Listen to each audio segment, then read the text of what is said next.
Hi, and welcome to the video summary of the Success Session number 1 for 11th grade students new to the Blue Water Middle College. This session was held face-to-face on Friday, September 14th. This is the summary session. There will be some assignments, activities related to the presentation that you'll need to complete and send to Ms. Weimer. That will be in the email that you're going to get from her or from me, Mr. Spencer, with a link to this video. So watching the video is important to hear the information and see the information that was shared at the session, but remember there are some things you have to do to follow up as well. We want to make sure that everybody gets the information that is shared. It is important. Ideally, we'd like you to attend the sessions in person. Number one, it's just a little easier than watching a video for 45 or up to 60 minutes. Which this one may be, but also there's questions that may be asked at the session, and it's just, I think the information you get is a little richer, a little better when you attend the in-person session. So if you didn't make it this past time, please make sure that you attend the session in person over the next 2 success sessions, and more information on them coming up. So at the success session, I always lay out an agenda, what's going to be covered, and I'll do that right now. We always talk about news, announcements, important upcoming dates, things like that. We'll spend a little time, very little in this presentation, talking about the difference between high school and college, but it is going to be one of the assignments you're going to need to submit is actually thinking about what differences are you seeing, because it's important. If you remember the actions for success at orientation, those were the posters that were on the wall outside of the theater, and you guys had post-it notes and you put examples of them up there. But when it comes to succeeding in college, being aware of the differences and adapting to the differences is important. You can't necessarily just do the same things you did in high school where you may be succeeding and expect to succeed in college. So we want you to think about the changes that you're seeing. 6 weeks now have gone by, and that's enough time to see some pretty significant differences, I think. Another part of being aware is, where do I stand grade-wise right now? The course may seem very difficult, but maybe you're doing okay grade-wise. On the other hand, you may think you're doing fine, but if you're not really considering everything that's part of the course, maybe you're not doing as well as you think you are. So we want you to get an idea of where you stand in the class, and we'll have a little activity. Again, it's going to be predominantly done outside of the video, but we did it when the students were attending the session. We'll review a little bit about where to get help. That's all part of the improving action for success. Yes, you may be struggling in some of the classes, but if you remember that data we showed at the orientation, most of the students in the middle college do really well, get A's and B's and so on, and you can as well, but you have to be willing to take steps to improve. If your first paper or project you got a low grade on, there's plenty of time. The instructors, some cases, expect that students aren't going to do as well until they know their expectations, and then that's how you improve. So that's going to be part of this presentation. We're going to talk a lot about preparing for the second success session, where you'll actually, we're kind of beginning the academic planning, but it's really going to take off at the second success session. So more information on that coming up. And to wrap up, we'll do a little review of the technology to make sure that everyone is getting logged into their Chromebook, their SC4 email, Canvas, where some of the instructors post assignments and readings and things like that. It's important that you are able to do all of those things. And again, that will be part of the assignments that you'll need to do is submit a checklist saying, yes, I can do this, this, this, and this. And so, okay, so more on that coming up. All right, so now into the news and announcements. Important dates this semester. Well, we're now finished with 6 weeks. As I record this, it's Monday, October 1st.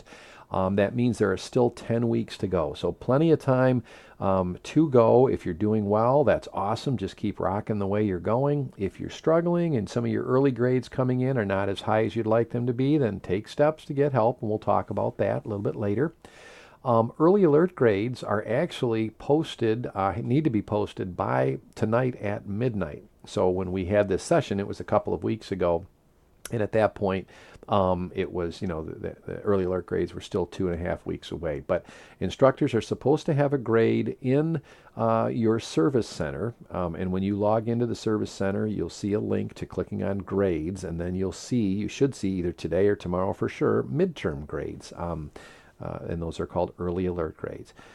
And future success sessions. Now, there's no one particular date for success session 2. There are, I think, 24 different options, and they depend on your area of interest. So we have a few options for students pursuing the associate in arts. We'll have at least a couple of options for students pursuing criminal justice, for example. So as this presentation goes on, I'm going to talk a little bit about all the degrees at SC4. Then you're going to find out, which one you think you want to pursue, at least at this time, and you're going to sign up for that session or one of the sessions for that and submit that, and then you have to attend. And those are coming up very quickly, so you need to make sure you get through this video and make your choice for the success session number 2 really soon. Okay? Success session number 3 is another whole group session. We are splitting it up over 2 days, so you can choose either one, October 19th or October 26th. Okay, we understand that it's a busy time in terms of homecoming and big football rivalries and sports. You may be an athlete and so on. We get that. But on the other hand, this is extremely important stuff. At this session, number 3, we're going to talk about how to register for courses in the winter. Registration opens on October 29th. If you don't know how to register, then other students are going to get the slots that you would want in the courses that you want. So you must attend either the 19th or the 26th. More information on that will be given to you at Success Session 2 or sent via email. Okay. Winter registration, as I mentioned, opens on October 29th. What does that mean for you? Well, it means that you can actually pick your actual classes and times and instructors and all that and get them locked in just 4 weeks from today as I record this, October 29th, okay? More on that at Success Session number 2 and Success Session number 3. The deadline to withdraw from a class is November 30th, and the withdrawing from a class only occurs when extreme situations have come up. A student has been sick for an extended period of time, has not been able to attend, has tried everything they can to succeed in the class, and just cannot pass the class, even with a D or D minus. Then we would talk about that.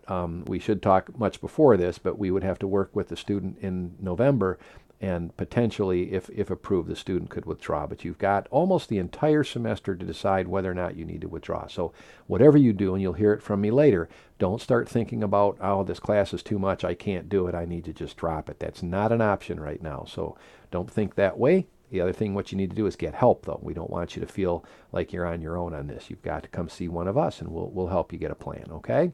Final exams are the week of December 10th through the 14th, the 14th being a Friday. And once that week is over, your fall semester classes are finished, and you're done, and you can relax and enjoy the holidays. When you come back in January, it's going to be for the whole new semester, the winter semester, okay? This is important, and we'll keep reminding you of it, but all books are due by Thursday, December 20th. Any books not returned by the 20th, you will pay a $25 late fee, and if books you don't have to return, you've lost them, then we have to talk about, how to replace the book. We'll try to help you do it as inexpensively as possible, but if you can't find a book, for some reason you lose it, let us know as early as possible. Don't just wait, because you're going to pay that late fee even if you have just one book that's outstanding after the 20th. Okay, so more on that later. I want to let you guys know about this. There's a parent orientation offered to your parents. It's not 2 days. It's just a 1.5 hour session. It is optional. We'd love it if your parents or guardians can attend, but it is optional. It's for the parents. It's not for you. We offer it on Wednesday morning, October 17th. From 10 to 11:30 in the morning. If mom or dad or grandma or grandpa, whoever would want to come here, is more available in the daytime, they can come Wednesday morning. Or if they work during the day and are available in the evening, they can come the next night, October 18th, from 6:30 to 8. And that will be in the Welcome Center. And I did send an email to all the parents and guardians for whom I have an email address. Now, I don't have one for everybody. So please, if you think about this and you're viewing this at home right now, ask mom or dad or whoever your guardian is, did you get an email from Mr. Spencer late last week about the parent orientation or anything else? If they didn't, do me a favor, and if you can email me their email address, that would be great. I'll add them to my parent guardian distribution list. So what I need from you, though, is make sure you're clear on, hi, this is Pete Spencer, if it was me, and can you please add my mom's email address and then give me the email address, okay? So I want to make sure they at least know about it. I do hope they can attend, but it is not mandatory. I know sometimes, folks have a lot of going on, and it's difficult to get away. I will be recording a video summary like this, but it's much better, much more lively when you're seeing it in person, and parents often have good questions that they ask, and so your parent might learn from another parent's questions, okay? All right, don't forget you've got a home away from home. Well, maybe not exactly, but you're welcome to come in the Blue Water Middle College office at any time. Our hours are from 8 to 4:30. It's usually very quiet. It's a great place to work, although the other day we had a group of students sitting right around in this area. It's a little different configuration now, but and they were working for almost 2 hours on a project. They were studying for a test together. So you're welcome to come in. You can chat and all that. I'm just saying if you want to come in, read, or write, over here, there's, the computers we have. You can write, you can print things. Some students come in, they call up their paper, and they print it. And so you can do that for free in the Middle College office. So there's my bullets now. Quiet place to work. We can help if you have questions. The nice thing is that we are right there, and there we are. See the red dots? Okay, that's us. But anyway, we are there to be able to help if you have a question, and that's a good thing. Okay, so hopefully we'll see you. A little bit about work and being a Blue Water Middle College student. I know some of you now are starting to get jobs. Some of you are starting to get your license, so then you can get jobs. But it's important to realize that the value of passing a class with a good grade, like a C or better, far outweighs the money you will earn in a job now this semester, okay? And what I mean by that is if the class at SC4, it costs anywhere from $500 to $700 or $800 per class at SC4. If you fail a class, and a D is okay, a D is passing, so you've passed the class at SC4, that's good. But a D does not transfer to a university. So we'll get into more of this later. But basically, if you have a job or you're going to be getting one this school year, make sure that your manager knows your priorities, which should be school, okay? And if you sense they don't allow you to put school first, they're asking you to work too many shifts, or they're not listening to you when you give them advance notice. Now, you have to tell them if there's a special project or something. Obviously, it's up to you to give your boss advance notice. But if they don't work with you, it really is time to get a new job, because you're going to make some quick cash at this point, but it's going to cost you literally thousands of dollars later on. So don't make that bad choice, okay? Challenges. So at this point now, I'm assuming that you kind of get a feel for each class, and some you might say, you know what, I've got this. This is good. I'm going okay, and I think it's going to end well this semester. But you might have some, though, where you're saying, oh, boy, I'm not sure. This is tough. I've got maybe the first test back, maybe the first paper, and it's marked up, and your grade's not that great. There's plenty of help at SC4. I hope you heard that during the orientation, but we want to review it now. First thing I would do is contact one of us as soon as possible. Contact me, Mr. Spencer, or Ms. Weimer, Mrs. Barr, Mrs. Lawson, Mr. Ruiz. Any of us can get the ball rolling and meet with you and then see what you need in terms of help. Sometimes it's just venting a little bit, and we say, hey, it's okay. We'll look at your syllabus. And, a lot of times we say, you know what, you're doing okay. Just keep it up and come back in a week or two and if you need more help. Often, though, we'll direct you to the Achievement Center or say, did you talk to your instructor yet or whatever. So we can help in multiple ways. Another key thing is go to every class. Don't skip classes. Your performance in the class, your success in the class will get better, but you've got to go to class. And no college class meets more than twice a week. There's no reason not to attend every class. And when you flip that, every class that you miss counts more. It counts as 2, or in some cases it counts for a whole week of class if you have just a once-a-week class. And some of the evening classes just meet once a week. Do not skip. Show up to class. You'll do fine. You do have to keep your head in the game while you're at class, but it will get better. talk to your instructor. If you have not yet done that, find their office hours, come early if the instructor's in the room, and just tell them, it's like, you know what, Mr. Johnson or whoever it is, you know what, this first paper didn't go so well. What do you recommend I do? But you've got to find that time, not in the middle of class, but during office hours or before or after. And then the Achievement Center, the Writing Center, the Math Center, they're all there for you to get help. And what I want to do, so you know, is I'm actually going to exit the presentation for a second, go out to the portal and click on Student Resources so you can see how to find them. Okay, so let me just exit out of this for now. And I go into the portal. And if we go to there's multiple ways of getting there, but one way is to scroll to the bottom of the SC4 website and click on Portal. There's another way actually to get to this even quicker, and that is by clicking on the library site. So actually I think I'm going to do that since we're down here. You can access the student resources. Let me see. I'm going to do this first. Maybe I'll do student resources as well. So this is the SC4 library site. And there's so many great resources on this site, but I'm just going to focus over here, and in particular the tutor schedule. Okay, so I'm clicking on this, and now it gets me to just a real brief when each center is open, like the Achievement Center is open Mondays from 8 to 4:30, the Writing Center, and so on. Okay, and then there's the locations off to the right here. But what I want to show you is, if we click on this link right here, it's an actual schedule, very specific, of what tutor is available and what courses they can help you in. Okay? So here's the month of October all laid out. We keep scrolling down. You'll see every day there repeated. Right now, there's a young man, Callahan, used to be a Blue Water Middle College student actually, but he's been a tutor for a couple of years at SC4, and he can help in all these courses. So if you have an earth science course, that's Geo 101, Callahan can help. Now, is he available when you're on campus? Well, he should be. He's here till 3:30, okay, on Mondays, and again on Wednesdays. Now, he's only here from 8 to 10, Tuesdays and Thursdays. So it may be, if you can't make it Tuesdays or Thursdays, you might have to come back to campus to meet with him or one of the other tutors on, a Monday or Wednesday. Okay, it's free support, it's great support, but you have to make the effort if you need it to come back. So if we click on his name, for example, we'll see a more specific listing of the actual courses. In this case, Callahan can help with Bio 100, which is Introduction to Biology, and Bio 250, which I believe is Botany. There's other biology classes that he is not as proficient in, so they don't have him as helping in that, like zoology or cell biology, something like that. So they're pretty specific with what courses a student can help in.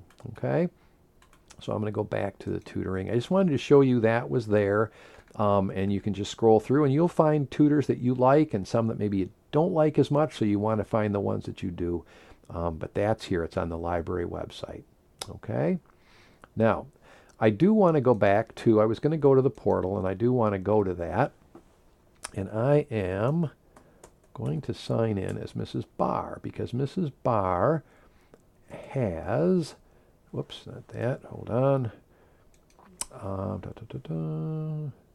Let me just, okay, that's her password. She has access, so it looks like a student and can get you in, whereas I don't. So what I'm going to do is make this look like a student would see it and go in this way. Okay, so this should look pretty similar to what you would see. When you click on Student Resources and you scroll down, and I invite you to do this, I encourage you to do this, just click on this Learn More. What is the academic section, okay? What are the awards and achievements? What can I get here at SC4, okay? Fun on campus. You'll learn about the clubs and everything here, okay? But the one I want to get you to is the support for success, and that's where they talk about tutoring, advising, financial aid, and so on. So we click on Learn More. And I just want to show you this page is there. The Advising Center. We're going to start talking to you about going and seeing an SC4 advisor.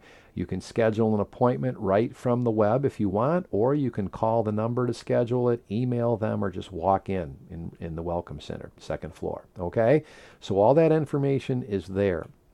You can actually, if you're looking for a job, you can contact the Employment Services. I don't think any of you are veterans yet. However, maybe one of your parents are and is interested in services for veterans. And then here's the tutoring section.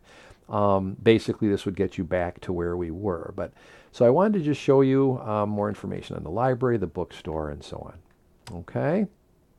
So that's all part of the Student Services or Student Resources page. And I encourage you to explore that because as a college student, there's a lot of benefits that you have. Okay? All right. Let's go back to the presentation now. And it sometimes takes just a minute for the screen to come back up.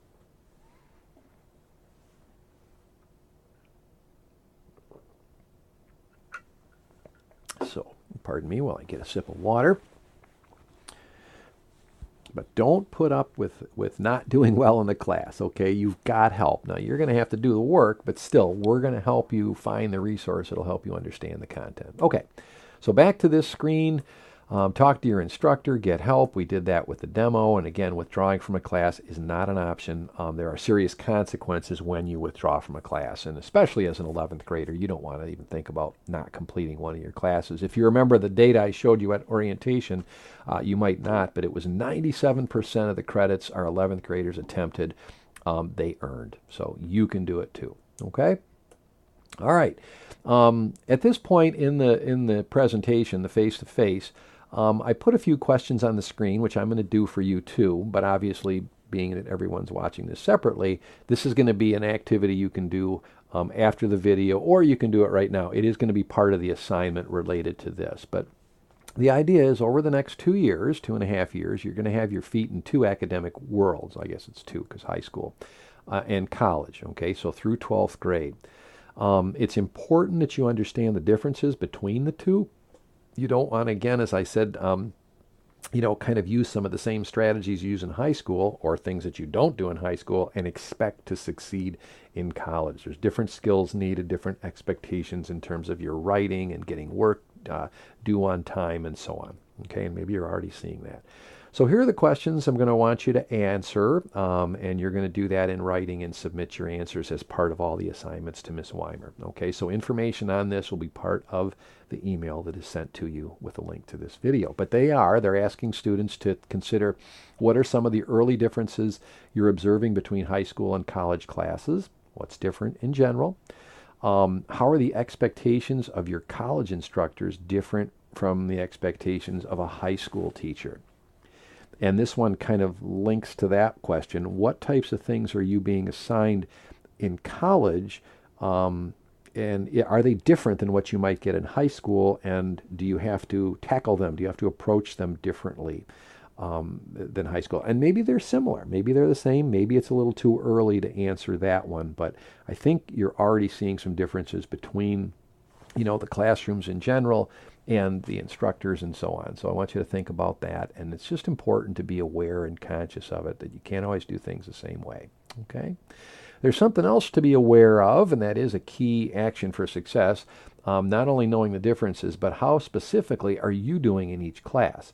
An honest and accurate understanding of how you're doing in class and a willingness to act on that will lead to success in every class. But you've got to actually be honest with yourself. How am I doing? And then you got to be willing to seek and get help. Okay? There is no reason to withdraw from a class, fail a class, or even earn a grade lower than C if you're aware of how you're doing and you take action when it's needed. Okay? Now, we did another activity at the session. So again, this is something that, you didn't have to experience it there, but you're going to have to do it on your own. And it has to do with calculating your grades. In some classes, many of them now, your instructor might post your grades in Canvas. That's SC4's online learning platform, if you will. And so in some cases, you know exactly how you're doing. You currently have it 83.6% or 93.6 or 62.6, whatever it is. And as long as you're confident your instructor is recording things accurately, you know right where you stand. But a lot of instructors do not use that. They don't have to use that. And then it's up to you to kind of keep track of your grade by keeping track of what gets returned, what the grades are, the value of that. In other words, a weekly homework assignment probably has a lot less weight than one of your major exams, obviously, okay? But how do you weigh those two, and how do you calculate your grades? So you're going to be given, as part of it, it'd be attachment to the email, problem. Actually, two different scenarios for grading. One is based on percentages, and that's called weighted percentages, and the other is a system where the instructor just uses points. In other words, the instructor might say there's going to be 800 points for the whole class, and then each quiz is worth 15, each test is worth 100, and so on. You've got to be able to kind of figure out what your grade is. So we're going to send that assignment. We want you to do it. Now, I will allow you to look at, after the students worked on this for a while at the session, then we pulled back together, and we showed these screens, which is kind of gives them the way of calculating it. So there you go. There's your answer. But I'd rather you kind of try it on your own first. And I think our example might be slightly different. But anyway, but this walks you through the two different scenarios. So then you can hopefully, depending on what your teacher is using, calculate your own grade at this point. The nice thing that you have right now is you can actually try to calculate your grade, see what you come up with, and then see if it matches the early alert grade that is posted today or tomorrow. Okay? So again, I'm recording this Monday, October 1st, so your grade should be in Service Center by tomorrow, by October 2nd. So just keep in mind, you want to be able to know how you're doing without waiting for the early alert grades, or once early alert grades are posted, the instructor will not post another grade in Service Center until your final grade is posted at the very end. And there's nothing you can do at that point, okay? So even in the weeks following the early alert grade, you want to know, is my grade going up or down or staying the same? Okay, so this is the, I actually clicked to the second screen. This is the second scenario. It's a point system. Okay, so you kind of work your way through this. If you have questions on this, please come in and see us, and we'll walk you through the process of doing this. Okay, obviously we're not trying to teach it right now. We did that a little bit more at the session, but I want you to work with it as well. Another point of knowing where you are and how to calculate your grade is the syllabus. Okay, so it really is important to keep track of your syllabus, save your syllabus, because the information is in there, and it is very important in a college class. I would say more so than in high school. Okay. Another thing, save all your work. Save all assignments, quizzes, tests, any little thing that's graded and returned to you. Save it until your final grade is posted. At that time, you know you're good, and if you want to get rid of some of the papers, you can. Some students save things all the way through college and put it in a box, and that's fine too. But if you think an instructor has miscalculated your grade and you don't have the assignments to show him or her, then you're not going to win in that appeal. So save everything that you've had returned. The other reason is that if you're seeking help and you're not sure why you're doing so poorly on a paper, if we can see your past papers and any marks that the instructor put on them, we can help you get better, okay? And so we often ask you, bring in all your work so we can see it. Otherwise, we're kind of, we don't know what you did, so it's hard for us to help, okay? Save any emails you send to instructors and the responses you receive from them. Okay, so again, don't delete the emails until you have a chance to make sure your grade and everything is appropriate. Sometimes students say, well, I emailed it to the instructor, and if you don't have a record of that, then there's no proof that you did do that, okay? And if things are fishy and you really feel like the instructor's, not organized, not keeping track of things, if you submit something online and there's a screenshot, that you can actually take some picture with your phone and save till the end of the semester that, it was submitted successfully, you might want to do that too. In most cases, you do not need to take screenshots of online submissions. Okay? All right. So I'm going to take a little break. You might want to, and then we're going to get into the academic planning part. So I'm just going to get a sip of water. I'll be back in a second. Okay, so now we're going to start talking about just beginning the process of good academic planning, and thoughtful planning, informed planning is key to succeeding in college, completing your degree in as short a time as possible, and basically achieving your goals. And so eventually down the road, you can get into the job and career that you want. Okay, you guys are actually getting closer to that now that you're in 11th grade. Solid plans depend on clear goals. So I know a lot of you right now are not certain what you want to do. Some are pretty certain. And so this is a process where your plans will become clearer when your goals become clearer, okay? So in this case, we kind of said, at the session that for many of you, the true college planning begins today in terms of the college planning. You are in it, you guys. You are taking classes 2 now. You're going to have 2 more in the winter, so you want to dive into that planning and make good choices. Okay? So steps in the planning process include narrowing your career or career pathways that you want to pursue. Okay, over several years, you guys, last several years, you've worked on an educational development plan. Many of you, if you're attending one of our partner high schools, have done it through career cruising. Others maybe have not done any kind of work on an EDP or educational development plan. You are going to work on that as part of Success Session number 2, as part of the planning. But for some of you, it's going to come pretty quickly because you've already thought about careers and possible universities that you may want to attend if you do, and so on. Okay? So the next step, once you kind of know what your career focus might be, is to identify the SC4 associate degree that aligns with your career goals. Okay? And that's the part that's coming up next and in the next few weeks. You want to learn the requirements for that degree. That'll be specifically in Success Session number 2. And then start working on a program of study to fulfill the requirements by May of 2021. So 2.5 years from now, pretty much, we hope that you'll have your associate degree along with your high school diploma, which is pretty cool. All right, so now I'm going to talk about all the degrees offered at SC4. Hopefully something will kind of stand out to you and you'll say, well, I think that's probably the one I want to pursue. It's okay right now if you really aren't certain. It's also okay if in 6 months, 8 months, a year from now, you decide to change. But all I would say is make sure that you do that intentionally. In other words, that you've thought out why you want to change it, or you've thought out a little bit why you want to pick this degree. So as you learn about these, take the information. Well, you probably will be home when you're viewing this, but and talk to your parents about it. Talk to maybe an older brother or sister about it. See if it makes sense, okay? And you can always refer back to this video to learn more about it, or SC4's website. Okay, so SC4 offers 2 main types of degree, applied arts and science degrees and degrees that are considered transfer degrees, okay? The applied arts and science degrees usually focus on one particular career. Now, there could be several jobs within that career, but it focuses more narrowly on one.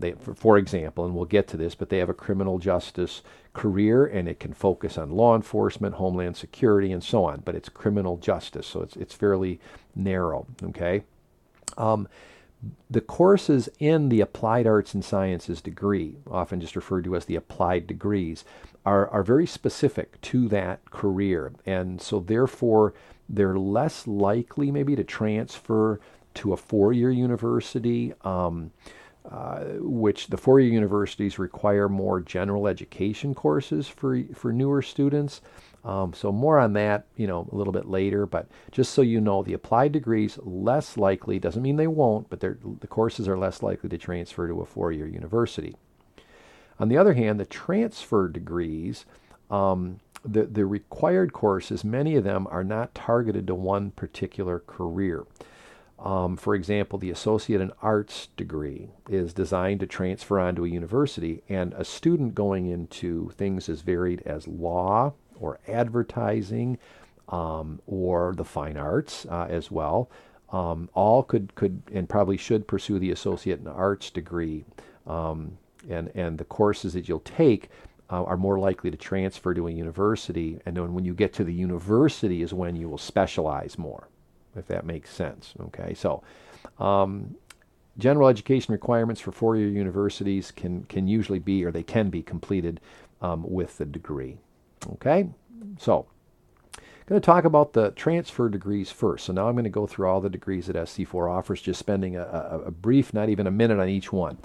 So the Associate in Science is a transfer degree. It's designed for students who plan to pursue a bachelor's degree with a major in math, biological science, or one of the physical sciences. It could be biology as well. Well, it says that actually. The requirements for the Michigan Transfer Agreement, which is again some of those general education requirements, are part of that degree, and you can see here the different kinds of occupations or future college programs that are good for people who complete this degree at SC4. Okay, these are just some examples. All right. Another one of the main transfer degrees, and I think more students get this degree than any other at SC4, is the Associate in Arts degree. And that's designed for students wishing to pursue a bachelor's degree in the social sciences or the humanities. And so what are those? Well, if you look down here, some of the career areas: anthropology, art, communication, criminal justice. So if you want to go on to a 4-year school and pursue criminal justice, you may want to look into the Associate in Arts as opposed to the Applied Criminal Justice degree. We'll talk about that when I talk about the criminal justice degree. Okay. So these are some of the, here you see pre-law, pre-psychology, pre-social work, and so on. So this is at the university level. If you think you're going to be going into some of these fields, then the Associate in the Arts is right for you. A little more specific, but still designed to transfer, is the Associate in Business Transfer degree. So this is key right off the website. It says it provides the flexibility to learn the basics in business-related fields, while taking electives that align with a 4-year program. And again, with good planning, and it takes really good planning, you can actually complete the Michigan Transfer Agreement requirements within this degree. That's very helpful when you're transferring onto a 4-year school in Michigan. Okay, and SC4 has some special agreements with 4-year schools. So now we're going to shift over to the applied degrees. And I'm just saying A to Z. I don't know if there is a Z degree, but there is an A degree. So accounting. In this case, again, I'm going to read right from the web page from SC4. It says it prepares students for a variety of entry-level jobs, such as accounts payable, accounts receivable, payroll, and general ledger processing. You get an in-depth study of accounting principles and will learn to apply those principles with a broad perspective of the work environment. And this is key. Right away after getting this degree, you could work for a smaller company or organization right upon graduation. Okay, you may not work for a bigger company like General Motors or a big bank, but you can work for a smaller company and do their books and ledgers and things like that. Okay? Now, not to be confused with the business transfer degree, is the applied business, sometimes known as general business degree. In this case, you take more specific classes around business, and you can actually use those classes and skills that you learn to get a job working for a small business. Maybe you want to open your own business. You'll take classes, as it says here, students gain a foundation in accounting, a little bit of accounting, business law, management, selling, marketing, economics, all these things that are required for the general business degree. Many of them are not required for the business transfer degree. Okay, so this is the applied degrees are designed for you to actually be able to get a job right after getting your associate degree. Okay, that's a big difference. The transfer degrees are designed for students going on to a 4-year school before they look for work. Okay.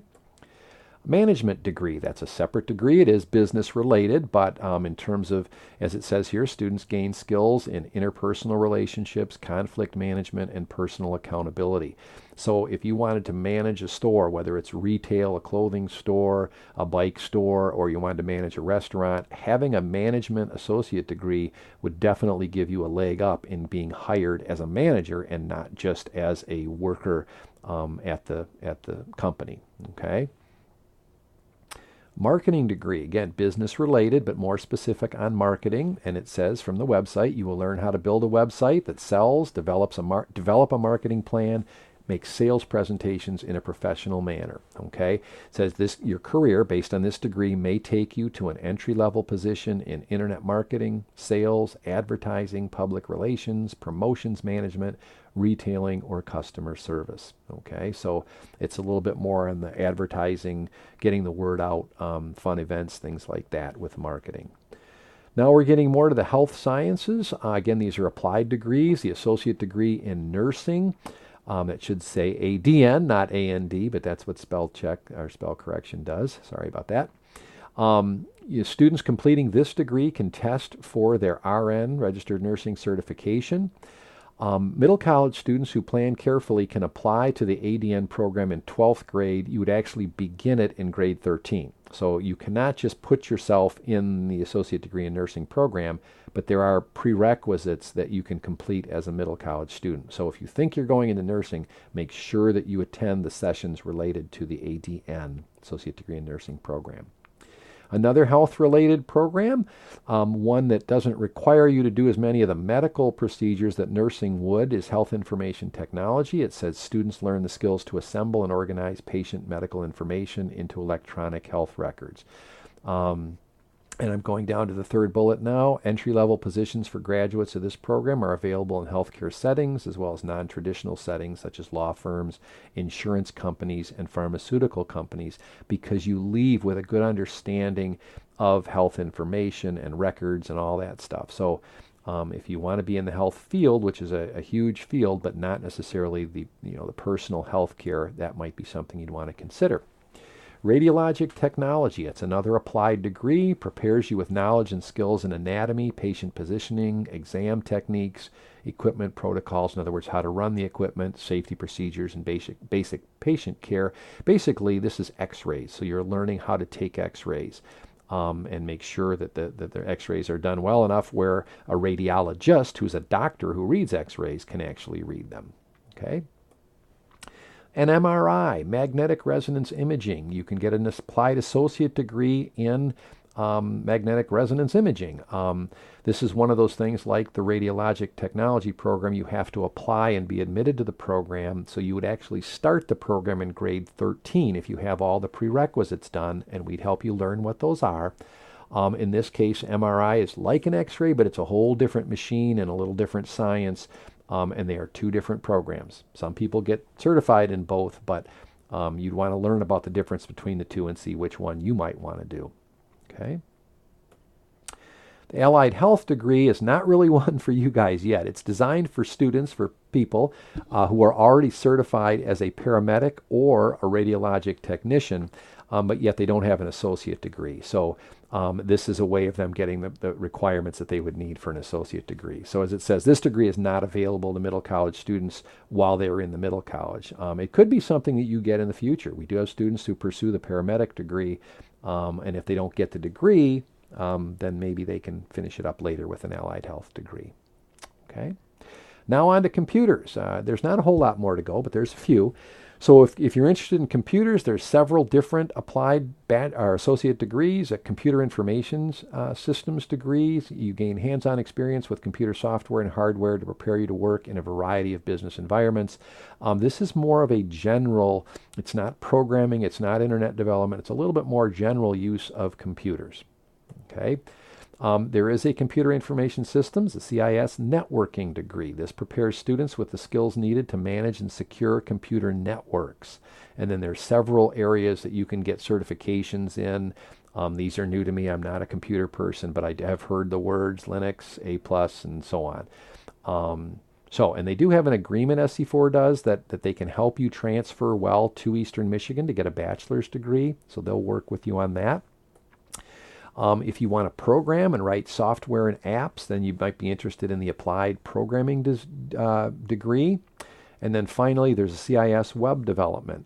So creating web pages is kind of it's related to software programming, but it's a little bit different and more specific, where you might actually work with a business or a company to help develop their web page, their website, and so on. Okay, so several different computer degrees. If you're uncertain, the faculty, the SC4 instructors are great, and they'll help you, they'll give you more background on each one, and you can decide what your focus is to be.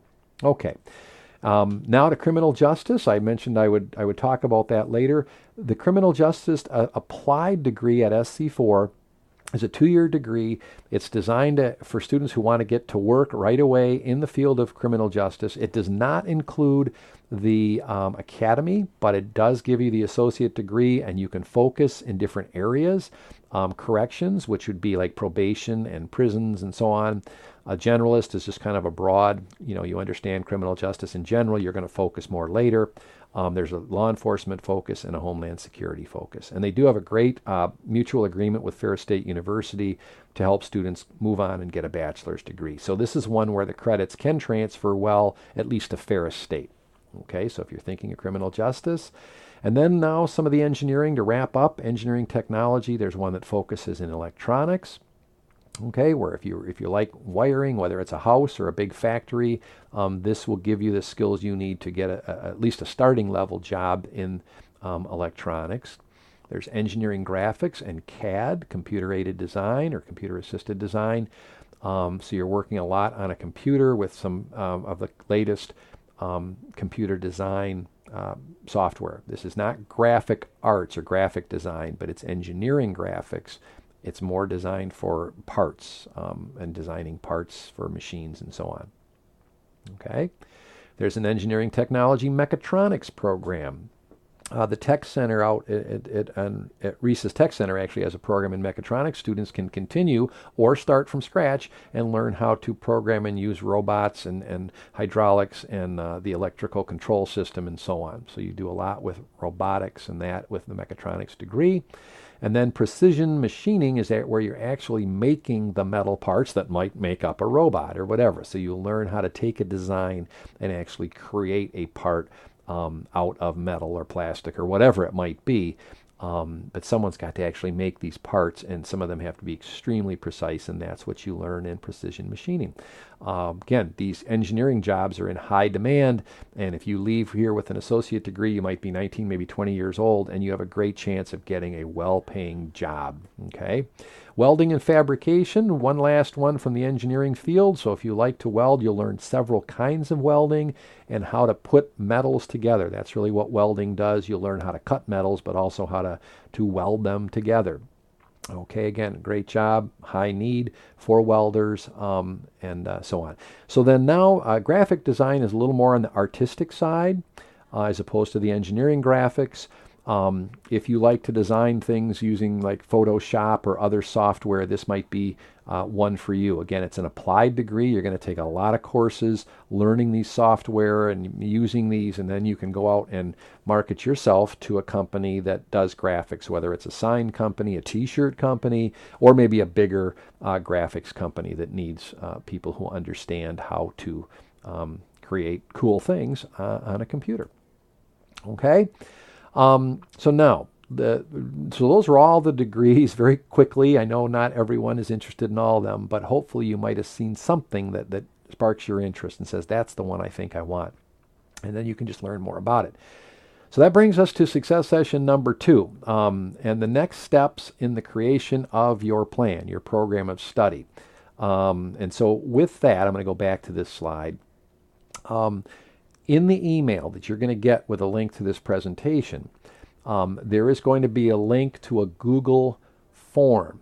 Ms. Weimer set this form up, and it's got several different sessions. You'll see them pretty clearly outlined. So if your interest is in criminal justice, you'll see, I think, at least 2 sessions that address criminal justice, different days, different times. You've got to pick one of those that you can attend, and everything else has to take second place behind that. Okay. And the same thing with arts or science or welding. You'll see a spot. Maybe some of them are combined together because they're similar, like all the engineering related degrees. But at that session, we're going to talk very specifically to you about the requirements and how you start laying out your program of study at SC4. So again, you're part of the requirement from this, and it's got to happen soon, is going out to that Google form, making your first choice, your second choice, and then Ms. Weimer gets that information and will confirm with you which session you have. So you've got to keep checking your email, and then I think you'll feel a lot better about things because you'll see exactly what you need over the coming years, and you can start making your plan. Okay, but when you select and you submit that choice, write that date and time down and make sure you don't have any work or anything else there, okay, because you've got to attend that. That's going to be a required session. Okay. Okay, finally now, it's really just a checkup to see, to go through what you need to be able to do. I'm not going to demonstrate it all right now through this video, but along with the email with this link, there's going to be a list of things, and they're basically going to be these pretty much. You'll see it in the email. And we need you to reply and indicate whether you can do this successfully. It's not a problem if you can't. I mean, it is a problem, but it's something we want to help you with. So I think that's, the last one. Okay. So first of all, and these kind of come in order, although you don't have to log into a Chromebook to access your email. You can do that from another computer. But first of all, you're going to be asked, can you log into your Chromebook successfully? We had some issues early on. We think most of those have been solved. But if you can't, you've got to let us know. Then, can you log into your SC4 portal? Okay. Now, the Chromebook login uses a different username and domain than everything else, the SC4 portal, email, Canvas, and so on. Okay. So, as you were told, and hopefully you're getting to know this, but some might not, once you log into your Chromebook, that's just to get you into the Chromebook and using it. Then you go to your portal, and at that point, you'd put in your SC4 username, and where needed, the entire domain at SC4, which is at student.sc4.edu. Okay. Your SC4 email access. There were some changes shortly after orientation. The college made some changes to their email login. They're now going with Outlook 365, or Outlook rather, part of Office 365, and that made it difficult for some students to access their email. So if you can't get into your SC4 email, you've got to let one of us know as soon as possible. If you hear of a friend who can't get in because maybe they're not getting the email to even get this, make sure that you tell them to come see the Middle College folks. Okay, you cannot keep missing SC4 email and email from the Middle College. Canvas is an online resource where instructors will put their sometimes their assignments. Sometimes you have to take quizzes through Canvas. Even though it's not an online class, the instructor can make it where you have to log into Canvas. You do that from your portal. It will say Canvas. There's a button in the upper right, and there's a procedure for doing that. And then there's also some Office 365 tools. Once you log into your SC4 email, you'll see like Word and Excel and PowerPoint, which are some tools you may not be aware of yet, but they're really powerful applications you can use to write papers and presentations and things like that.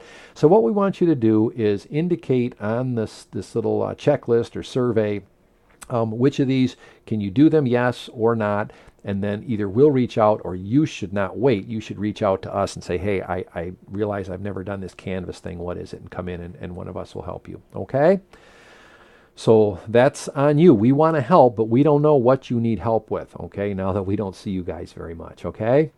So that's it. It actually is now October. As I record this, it's October 1st, and so a lot to come, and I hope you're enjoying the college and are glad you enrolled in the Blue Water Middle College.